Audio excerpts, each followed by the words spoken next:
Hello my dear students, very good morning to all. எல்லாரும் எப்படி இருக்கீங்க? ப்ரீவியஸ் வீடியோ லெக்சருக்கு எல்லாருமே நல்ல ரெஸ்பான்ஸ் கொடுத்துருந்தீங்க அண்ட் உங்களோட அசைன்மெண்ட்ஸ் ரொம்ப பியூட்டிஃபுல்லாக சப்மிட் பண்ணியிருந்தீங்க. Thank you so much for the excellent response. Today we are going to see about biodiversity. நம்ம எல்லாருக்குமே தெரியும் bio means life, diversity means variety. ஒரு பர்டிகுலர் எக்கோசிஸ்டமில் இருக்கக்கூடிய variety and variability of all the living ஆர்கானிசம்ஸை தான் நம்ம பயோடைவர்சிட்டி அப்படின்னு சொல்கிறோம். என்ன சிக்னிஃபிகன்ஸ் பயோடைவர்சிட்டிக்கு அப்படின்னு பார்த்தோன்னா, we are getting food, medicine and industrial products directly or indirectly from biodiversity.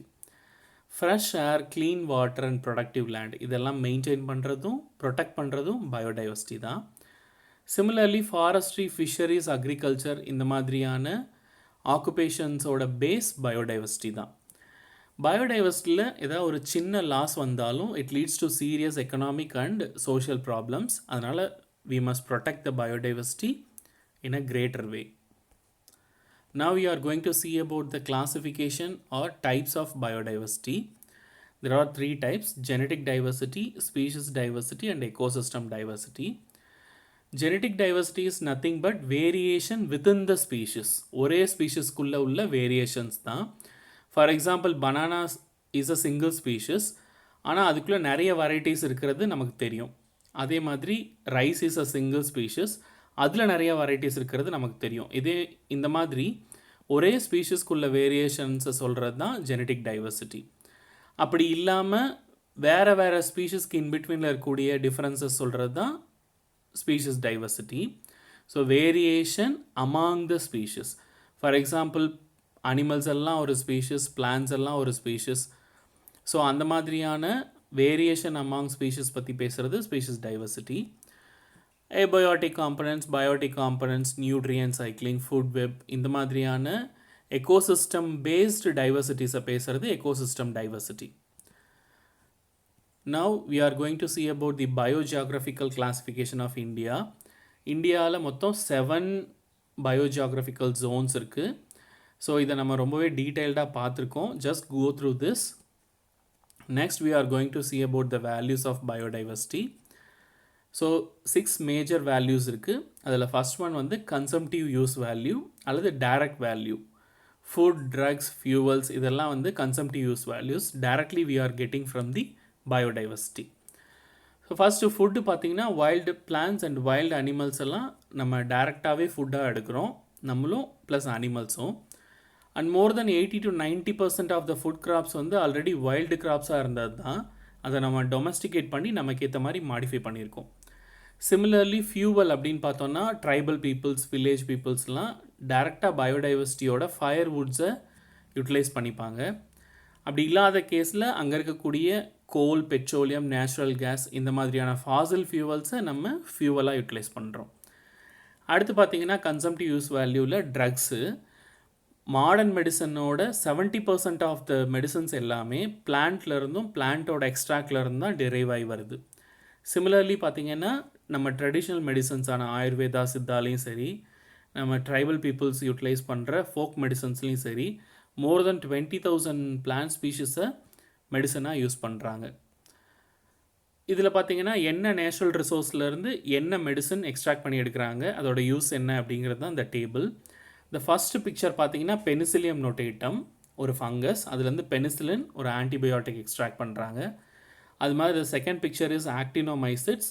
This is cinchona tree, this is the Mexican yam and this is the rauwolfia, this is the poppy, கசகசா. So இந்த pictures நான் ஆர்டராக கொடுத்துருக்கேன்.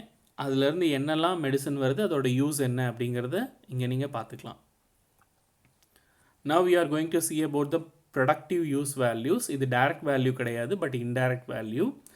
என்னென்னா அங்கேருந்து கிடைக்கக்கூடிய ப்ராடக்ட்ஸை நம்ம கமர்ஷியலாக எடுத்துகிட்டு போகிறோம், அதனால் இதுக்கு பேர் கமர்ஷியல் வேல்யூ. அங்கே கிடைக்கக்கூடிய ப்ராடக்ட்ஸ் எல்லாம் நம்ம மார்க்கெட் பண்ணி செல் பண்ண போகிறோம். இங்கே 2 டேபிள் கொடுத்துருக்கோம். ஒன்று வந்து அனிமல் பேஸ்டு ப்ராடக்ட்ஸ், எந்த அனிமல்லேருந்து கிடைக்குது அப்படிங்கிறதுக்கானது. இன்னொன்று பிளான்ட் பேஸ்டு ப்ராடக்ட்ஸ், அதை எந்த இண்டஸ்ட்ரியில் யூட்டிலைஸ் பண்ணுறாங்க அப்படின்னு. ஃபார் எக்ஸாம்பிள் இப்போ சில்க் வார்ம் இருக்குது அப்படின்னா அதுலேருந்து கிடைக்கக்கூடிய சில்க் வந்து டைரெக்டாக நம்ம எந்த பர்பஸ்க்கு ஃபுட்டோ மெடிசனோ அப்படி யூஸ் பண்ண முடியாது. பட் அதுக்கப்புறம் அதை எடுத்துகிட்டு போய் கிளாத்தாக ப்ரிப்பேர் பண்ணி செல் பண்ணி அதுக்கப்புறம் அதுக்கு ஒரு கமர்ஷியல் வேல்யூ கொடுக்கலாம். சிமிலர்லி பார்த்தீங்கன்னா வுட்ல இருந்து வேறு என்ன செய்ய முடியும்னா paper and bulb industry, plywood industry இந்த மாதிரியான இண்டஸ்ட்ரீஸ்க்கு எடுத்துகிட்டு போயிட்டு வேறு இன்னும் வேல்யூ ஆடட் ப்ராடக்ட்ஸாக மாற்றி நம்ம மார்க்கெட் பண்ணலாம். ஸோ அந்த மாதிரி டைரக்ட் யூட்டிலைசேஷன் இல்லாமல் மார்க்கெட் பண்ணி சேல் பண்ணக்கூடிய விஷயங்களை தான் ப்ரொடக்டிவ் யூஸ் வேல்யூஸ் அப்படின்னு நம்ம சொல்கிறோம்.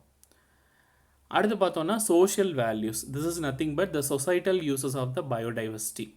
கன்சம்டிவ், ப்ரொடக்டிவ் இந்த மாதிரியான டைரக்ட் யூசஸ் இருந்தாலும் இல்லைனாலும் இதை வந்து நம்மளோட கண்ட்ரியோட ட்ரெடிஷ்னல் அல்லது ஸ்பிரிச்சுவல் ஆஸ்பெக்ட்ஸ்க்காக நம்ம ப்ரொடெக்ட் பண்ணுறோம், அல்லது அது நம்ம பீப்புளோட சோஷியல் லைஃப் கூட ரிலீஜியஸ் ஸ்பிரிச்சுவல் ஆஸ்பெக்ட்ஸோட இதெல்லாம் கனெக்ட் ஆகிருக்கு, அசோசியேட் ஆகிருக்கு அப்படின்னா அதுக்கெல்லாம் பேர் வந்து சோஷியல் வேல்யூஸ். ஃபார் எக்ஸாம்பிள் நம்ம எல்லாருக்குமே ஹோலி பிளான்ஸ் அப்படின்னு நம்ம ட்ரெடிஷனில் இருக்கும்.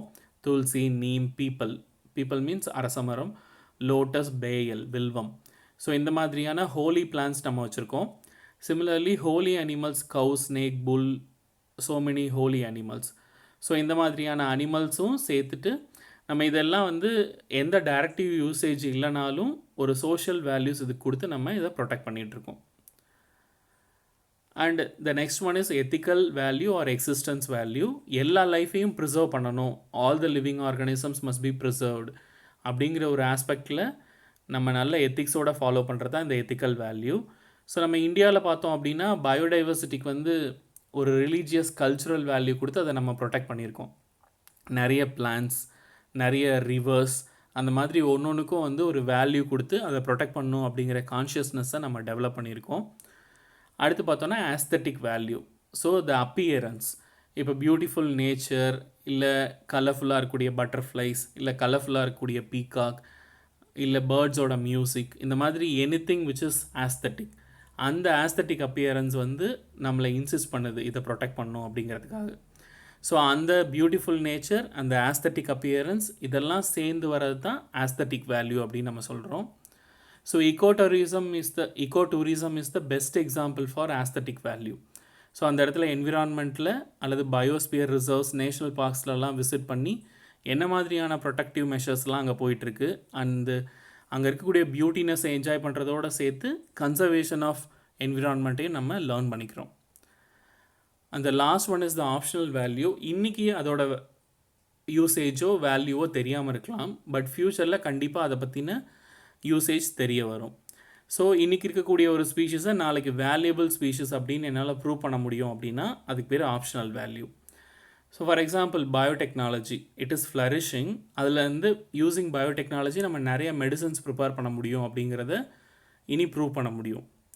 தென் இந்தியாவோட ஃப்யூச்சர் பார்த்தோன்னா மெடிசினல் பிளான்ஸ் அண்டு ஹெர்ப்ஸில் இருக்கும் அப்படிங்கிறது தான் ஒரு எஸ்டிமேஷன். இப்போ ரீசெண்டாக நம்ம பிரைம் மினிஸ்டர் கூட சொல்லியிருப்பார், after yoga the world will accept Ayurveda அப்படிங்கிற மாதிரி. ஸோ அதில் என்னென்னா using this we can have a great economy so that our economy will be builded much more times to have a perfect growth. So thank you so much. Hope you have learned the biodiversity types and the classification and the values of biodiversity in detail. Thank you so much.